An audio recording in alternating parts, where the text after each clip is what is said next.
conference in which the Allies met to negotiate the end of the war and post-war boundaries.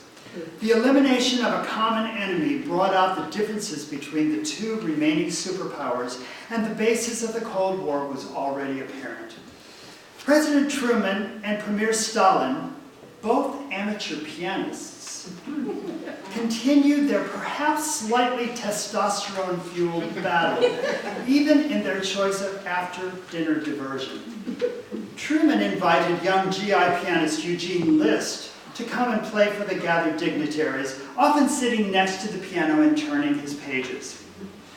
Stalin, not to be outdone, invited young Emil Gilels, who, like Liszt, had entertained troops during the war. When Stalin asked him to play the famous Rachmaninoff G minor prelude, Truman was able to get in the last word. Rachmaninoff, yes. One of my favorite American composers.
we all know, the effects of war extend long past the final shots fired.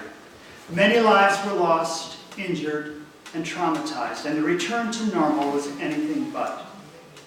Ross Lee Finney is remembered by the Ann Arbor musical community as a longtime U of M professor who started the music composition program there.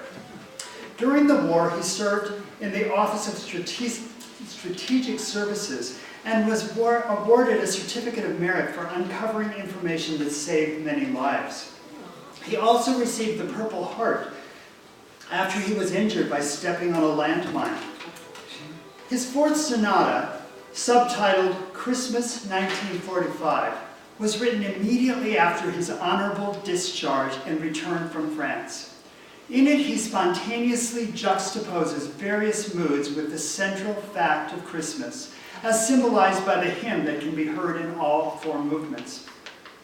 In the toccata finale, he suddenly harks back to the wartime tensions and general chaos of the war, which leads eventually to a point of frustration at which the chords, in Finney's own words, get stuck and seem to have to turn back toward the hymn theme.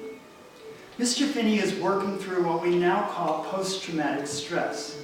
He dedicates the sonata to his OSS co-workers, and I dedicate my performance to the men and women who come back home from serving our country, physically and emotionally wounded, sometimes wondering if their sacrifice is appreciated. Thank you.